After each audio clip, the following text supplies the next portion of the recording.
I am Vijay Taram, the General Secretary of Adi Banekebang, Apex Traditional Council of the Adi tribe, the Adi community.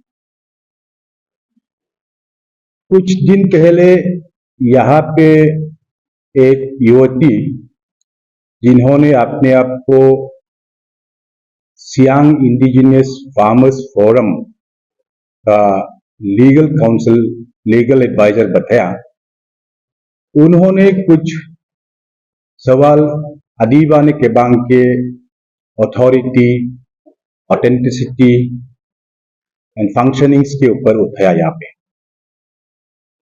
उनको कुछ संदेह हैं, कुछ गलत फहमियां हैं एबीके के बारे में। तो मैं बताना चाहूंगा उनको स्पेशली और सारा अरुणाचल प्रदेश को कि एबीके का जो स्टैंड है, द अथॉरिटी ऑफ एबीके, ये एबीके पहले जब आदि और गालो एक ही ट्राइब हुआ करता था, आदि, उस समय बगुम मोकांग केबांग के नाम से जाना जाता था। इनको हमारे आज के गालो और हम आदि जनजाति के जो बुजुर्ग लोग हैं, उन्होंने स्थापना किया था बगुम मोकांग केबांग को 1947 में। उस दिन से आज तक बगुम मोकांग केबांग का ये काम है सोसाइटी में कि किसी का कुछ आपस में गंदगुल है, एक बस्ती दूसरा बस्ती से कुछ कॉन्फ्लिक्ट है, एक क्लान दूसरा क्लान का कोई डिस्प्यूट है, तो उस समय कोर्ट्स हमारे यहाँ पे हुआ नहीं करता था। तो पता नहीं कौन वो बुजुर्ग लोग जिन्होंने ये सिस्टम को निकाला, केबांग सिस्टम। तो बगुम मोकांग केबांग हर एक सिविल डिस्प्यूट को, इवन क्रिमिनल डिस्प्यूट्स को भी एक दिन में या 2 दिन में सुलझा देता था। So people never needed to go to courts or to the police. They're very easy adjudication of dispute system. तो इस केबांग सिस्टम को दुनिया में कहीं भी ये केबांग सिस्टम नहीं है, सिर्फ आदि लोगों के पास। तो इसका वर्णन बहुत सारा विदेशी लेखकों ने भी किया है, रिसर्च भी किया है। The Britishers they came to all the आदि villages prior to independence also, and सारा सब लोग ने तारीफ किया, आज तक तारीफ कर रहा है केबांग सिस्टम को। तो बगुम मोकांग केबांग हमारे आदि और गालो, आज के गालो जनजाति बुजुर्गों ने शुरू किया 1947 में। कई साल बीता, कई साल पहले हमारे गालो फैमिली ने आदि से सेपरेशन होने का मन रखा, एंड देन उन्होंने आदि से सेपरेट हो गया है। Constitutionally now they are recognized as Galo. Previously they were within the Adi fold, एक family. So after the Galo veterans, they came out from the fold of Adi. We Adis had no other option to have this organization called Adi Banekebang, which replaced the Bagum Bokang Kebang, because we have to have our Kebang system intact and still. So the name of Bagum Bokang Kebang was rechristened to Adi Banekebang within the Adi community. So now the Adi Banekebang was again rechristened, and the bylaws, they were written by the retired IAS officers of our Adi community, retired commissioners of our Adi community, represented by the retired IAS bureaucrats, even technocrats till today as the president of Adi Banekebang. तो उसके बाद जब आदि बानेकेबांग का नाम का स्थापना हुआ, हम बगुम बोकांग केबांग को अभी तक बरकरार रखा है, लेकिन फर्क यह है कि बगुम बोकांग केबांग सिर्फ और सिर्फ डिस्प्यूट्स को आज भी देखता है। सिविल डिस्प्यूट्स, छोटा छोटा क्रिमिनल डिस्प्यूट्स वो आज भी बगुम बोकांग केबांग एडजुडिकेट करता है आदि बाने केबांग के ऑर्डर्स पे। अगर दो पार्टी बगुम बोकांग केबांग में अपना डिस्प्यूट को केबांग करता है तो एक पार्टी उसका अपील चाहता है, तो the final appellate authority is आदि बाने केबांग। सो उनको और सारा लोगों को जानना चाहिए कि बगुम बोकांग केबांग आज के युग में, आज के दिन में आदि बाने केबांग का एक फ्रंटल विंग है।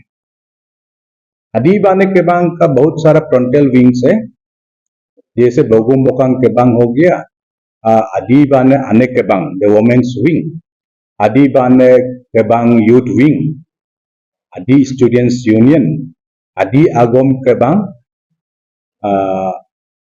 and then Adi Cultural Literary Society, they also come under the ABK. So उस दिन ये युवती ने बोल रहे थे कि आदि बाने केबांग को कोई पहचानता नहीं है, कोई वजूद नहीं है। उनको मैं बताना चाहता हूँ, जब से बगुम बोकांग केबांग स्थापना हुआ और जब से बगुम बोकांग केबांग आदि बाने केबांग का एक फ्रंटल विंग हुआ, आज तक आदि बाने केबांग ही हमारे आदि कम्युनिटी में ट्रेडिशनल एपेक्स काउंसिल है। कुछ भी प्रॉब्लम्स है, कुछ भी समस्याएं हैं आदि कम्युनिटी में, हर कोई आदि बाने केबांग की ओर देखते हैं। तो एक दो का कहने पे आदि बाने केबांग का स्टेटस कहीं गिर नहीं जाएगा। एक दो जन आदि बाने केबांग के अथॉरिटी के बारे मालूम नहीं होते, इधर उधर प्रेस मीडिया में इसको अनाप शनाप बोलेगा, उससे आदि बाने केबांग का जो प्रेस्टीज एंड स्टेटस है वो कभी डाउन नहीं होगा। उनको जानना चाहिए कि उन्होंने भी एक आदि है, उनका भी कुछ अपना इवन फैमिली डिस्प्यूट्स होगा, इवन पर्सनल डिस्प्यूट्स के लिए भी बगुम बोकांग केबांग के पास आते हैं, इवन डोमेस्टिक केसेस के लिए भी। तो जब बगुम बोकांग केबांग एडजुडिकेट करके एक पार्टी सेटिस्फाइड नहीं है, आज तक भी एपीलेट अथॉरिटी फिर आदि बाने केबांग है। आदि बाने Kebang is the final authority in the conflict dispute redressal system also within our Adi society and other social issues also. Whatever issues that is within the Adi community, Adi बाने Kebang that is ABK ही देखता है और ABK का ऊपर ही सबको अपना विश्वास है। तो ये मैं उनको बताना चाहता था कि आदि बाने केबांग को आप एक आदि होके ऐसा आदि का डिसइंटीग्रेशन और अपने ही संस्था को लोअरिंग डाउन करना, ये सब अच्छा नहीं है। It's so unfortunate about that girl that day she was speaking so ill things about ABK, bad things about ABK. ये नहीं होता है ऐसा। आदि बाने केबांग हमारे बुजुर्ग लोगों ने स्थापना किया। आदि बाने केबांग आदि भी है और आदि बाने केबांग जब तक आदि कम्युनिटी है होते रहेगा, because we the Adis generally believe upon our Kebang system rather than the present judiciary systems, and then it's very fast, and then ABK is still functioning so good, doing whatever they are being asked to do by the society, taking up issues whatever affects the Adi society and solving the issues in whatever capacity the ABK can do. So that was one point हम ABK clarify करना चाहता था, specially उनको और बाकी से। दूसरा issue है, उन्होंने ये कहा फिर कि आदि बाने केबांग आपसियांग डैम के सिलसिला में आदि बाने केबांग का कोई हक नहीं है, अथॉरिटी नहीं है कि डैम को एग्री करने का। और इस विषय पे मैं उनको और सारा बाकी लोगों को बताना चाहता हूँ।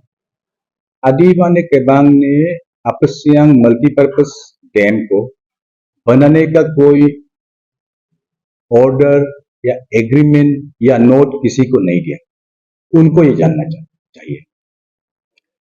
जब ये अपर सियांग मल्टीपर्पज डैम का विषय शुरू हुआ तो गवर्नमेंट ऑफ अरुणाचल प्रदेश ने अदीबाने केबांग को इनवाइट किया और रिक्वेस्ट किया कि हम लोग का एक ये प्लान है एक डैम बनने का सियांग रिवर के ऊपर में, तो आप हम लोग को प्री फिजिबिलिटी रिपोर्ट मीन्स ये जो पत्थर है पहाड़ में, वो जो सॉइल है अंदर 200 मीटर वर्टिकली, हॉरिजेंटली अंदर 200 मीटर, कंक्रीट करने का और स्ट्रॉन्ग उसको होल्ड करने का सक्षम है कि नहीं है, कैपेसिटी रखता है कि नहीं है, उसको सिर्फ करने का हम लोग का साथ दीजिएगा, हम लोग को सपोर्ट कीजिएगा करके गवर्नमेंट ऑफ अरुणाचल प्रदेश ने रिक्वेस्ट किया।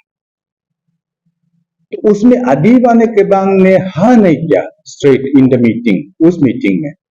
पर हमने ये बोला गवर्नमेंट को कि हम यहाँ पे इस रूम के अंदर में कोई डिसीजन नहीं दे सकता है, हम पहले अपने लोगों के साथ में बैठ के सभी से सलाह मशवरी करके कि आपको हम लोग अपना पक्ष रख दे सकते हैं। तो उसी सिलसिला में अदीबाने केबांग ने अपना अदी के जितना भी एमएलएस है और एक मिनिस्टर है और एमपी उस समय, सबसे हम लोग ने एक मीटिंग किया डीके कन्वेंशन सेंटर में और सबको ये बताया कि ऐसा ऐसा गवर्नमेंट ऑफ अरुणाचल प्रदेश का रिक्वेस्ट आया है, इसमें आप लोग का क्या कहना है। और उस मीटिंग में ईटानगर में जो आदि ब्यूरोक्रेट्स एंड टेक्नोक्रेट्स सब और अदीबाने केबांग का जो फॉर्मर प्रेसिडेंट्स है, एडवाइजर्स है, अभी का पेट्रॉन्स है, सबको बुलाया, सबको बुला के सबका सलाह मशवरी पूछा। तो सबने बोला कि होगा ठीक है, पोटेंशियलिटी ही तो देखने का मांग रहा है government, the pre feasibility report is not building A dam, तो उसको हाँ कर दो बोला। तो उसके बाद पासीघाट में हम लोग 12 जून 2023 को फिर से एक एग्जीक्यूटिव मीटिंग बुलाया अदीबाने केबांग, जिसमें सारा डिस्ट्रिक्ट प्रेसिडेंट्स ऑफ अदीबाने केबांग और जिसमें सारा फ्रंटल विंग्स का जो प्रेसिडेंट जनरल सेक्रेटरी सब आया। उसमें भी हम लोग ने ये बताया, उस समय मैं जनरल सेक्रेटरी भी नहीं था और Kom Yosung was the general secretary, president तो वही सेम है जुमली बांगजी। तो उस मीटिंग में भी सेंट्रल एग्जीक्यूटिव मेंबर्स अदीबाने केबांग ने पीएफआर के लिए हाँ कर दो बोल के डिसीजन लिया। और उस डिसीजन में एक और बात हमने लगाया एवीके ने कि एवीके को गवर्नमेंट का जो प्री फिजिबिलिटी रिपोर्ट करने का, इसको कोई विरोधी नहीं है, एवीके सपोर्ट करता है कि ये पीएफआर को कीजिएगा। और अगर पीएफआर में ये डैम फिजिबल निकला रिपोर्ट में, तब एवीके एक डैम के ऊपर में एक एक्सपर्ट कमेटी गठन करके उस कमेटी के रिपोर्ट के अनुसार डैम को हाँ या ना कहेंगे करके उस माइन्यूट्स में ड्राफ्ट करके रखा, रिकॉर्ड करके रखा। वो था 12 जून 2023। उसके बाद हमें डेली ट्रोलिंग कर रहा है, डेली डिफेमिंग कर रहा है, डेली डिमीनिंग कर रहा है कि कैसे how AVK can agree to the dam. आपको समझना चाहिए PFR is not building of the dam, आपको जानना चाहिए एक डैम का जो प्रोसीड्यूर है उसमें as far as I know because I have been into this very subject for the last so many years since 2010 receiving trainings all over Southeast Asia, India, so many places, visiting so many dams. एक process है PFR. If it is feasible, the DPR will go. It will take 4-5 years. After the DPR is finished, within the DPR, the environmental study, impact assessment, and the social impact assessments they would be carried out. After that, the cadastral survey would be carried out for 3-4 years. After that, the compensation issue starts, and upon submission back of the list of the affected people and deciding the amount, the rate of the things lost to be compensated. Upon payment, after the full payment only the dam construction start. Before that, after the DPR, there is always a public hearing, wherein 70% of the population to be affected has to agree to that project, or else it won't go ahead. This is what is given in the latest the Right to Fair Compensation Land Acquisition Rehabilitation Act of India in the 2013. ये जानना चाहिए आप लोग सबको. ऐसा ऐसा इल्जाम नहीं लगाना चाहिए. एवीके ने पीएफआर को हाँ कहा है, एवीके ने डैम कंस्ट्रक्शन को अब तक हाँ नहीं कहा है. इसे सब जानना चाहिए. रहा उस पोटेंशियलिटी का, हम ये बोलता है एक चिड़िया के रूप में जन्म लेता है और चिड़िया के रूप में ही मर जाता है. एक कुत्ता कुत्ते के रूप में जन्म लेता है, कुत्ता बन के ही मर जाता है. लेकिन एक इंसान का पोटेंशियलिटीज बहुत है. एक सिंपल सा इंसान से एक आदमी ने, राहुल नाम का एक इंसान ने गौतम बुद्ध बन गया. एक जीसस नाम का कोई आदमी ने क्राइस्ट बन गया. That is the potentiality. Likewise a rock also has certain potentialities. एक कोयला आप यहां देख रहा है, you some of the people who won't know ऐसे देखेगा कि एक सिंपल कोयला है, but then people who know about that knows कि ये कोयला अगर जमीन के अंदर 1000 साल दब के रहता है, सर्टेन प्रेशर उस पर लगता है तो ये डायमंड बन जाता है. The same coal turns to a diamond. That is the potentiality of that coal.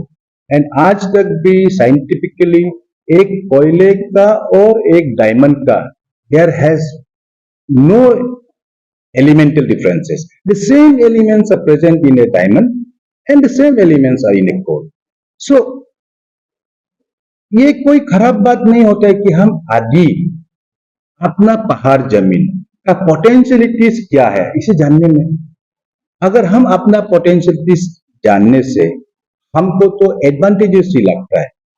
Had I known the potentialities of my children, कितना अच्छा होता है कि ये मेरा बच्चा जाके कल को ऐसा बनेगा वैसा बनेगा, उसका पोटेंशियलिटीज ये है. तो अपना जमीन का पोटेंशियलिटीज जानने में कोई खराबी नहीं है. With that humble thinking, with that very clean motive, sincere and honest motives, हमने पीएफआर के लिए गवर्नमेंट का रिक्वेस्ट को हाँ कहा है. आई रिटरेट, फिर से दोहराता हूं, एवीके ने डैम कंस्ट्रक्शन को हाँ नहीं कहा है. वो एक और रहा एक बात, वो लीगल एडवाइजर तो एसआईएफएफ ने एक और बात किया है कि एबीके का वहां पे कोई जमीन नहीं है, कोई जायदाद नहीं है, क्यों एबीके वहां डैम के ऊपर इंटरेस्टेड है. और इतना भी बोला कि ईरिंग सर जो who is the present advisor hydro power development government of Arunachal Pradesh का, उनका कोई जमीन नहीं है. ईरिंग सर वहां क्यों बात करेगा. इवन यहाँ तक बोला कि डेप्यूटी सीएम का कोई जमीन नहीं जाता है, वहां क्यों बात करेगा. गलत है, वो ऐसा नहीं बोलना चाहिए. आपको ये याद होना चाहिए कि आपका ऑर्गेनाइजेशन एसआईएफएफ हम लोग जानता है, पूरा अच्छी तरह जानता है. नाम भी मैंने ही रखा है SIFF. The name is given by me only. हम जानता है कि एसआईएफएफ में ऐसा ऐसा मेंबर्स है जिसका एक ये नाखून बराबर जमीन भी वहां नहीं है, लेकिन बोलता है वो, उनका अपना constitutional right to freedom of expression and opinion है, स्पीच है. Likewise, when you have the right to express an opinion upon anything, you should always remember that the other person also has the same right within the same country. आपका एक हक होगा दूसरा का नहीं, ऐसा नहीं होता. इट्स वेरी चाइल्डिश, बालक बुद्धि बोलता है उसको. ऐसा नहीं होना है. डिप्टी सीएम हमारे बुजुर्ग हैं, one of the most wise personalities in Arunachal Pradesh today. Thinks about the future of Arunachal Pradesh. Hearings are one of the wisest leader that we have ever had in the Adi community and Arunachal Pradesh. उनको आप ये सब बात करता है तो हम लोग को भी थोड़ा हर्ट होता है. बीइंग एक लर्नड आदमी, एक वकील को एक लर्नड बोलता है. मैं भी एक वकील हुआ करता था, 20-22 साल कोर्ट में था. तो एक वकील को सोच के बोलना होता है. आप खुद भी रोइंग के हैं, तो आप खुद ड्राइंग के हो कि वहां पे ईरिंग सर और डिप्टी सीएम बात नहीं करना बोलता है. आप इवो मिली साहब बैठा हुआ है, वो खुद ड्राइंग के हैं. तो likewise, the freedom, that the right that has been given to us is all equal. वो सब समझ के हमें बात करना चाहिए. अपने को रख के वो दूसरा को भी अपने तहत रख के, बराबरी में रख के सोच के बात करना. वो बहुत जरूरी था बोलने का.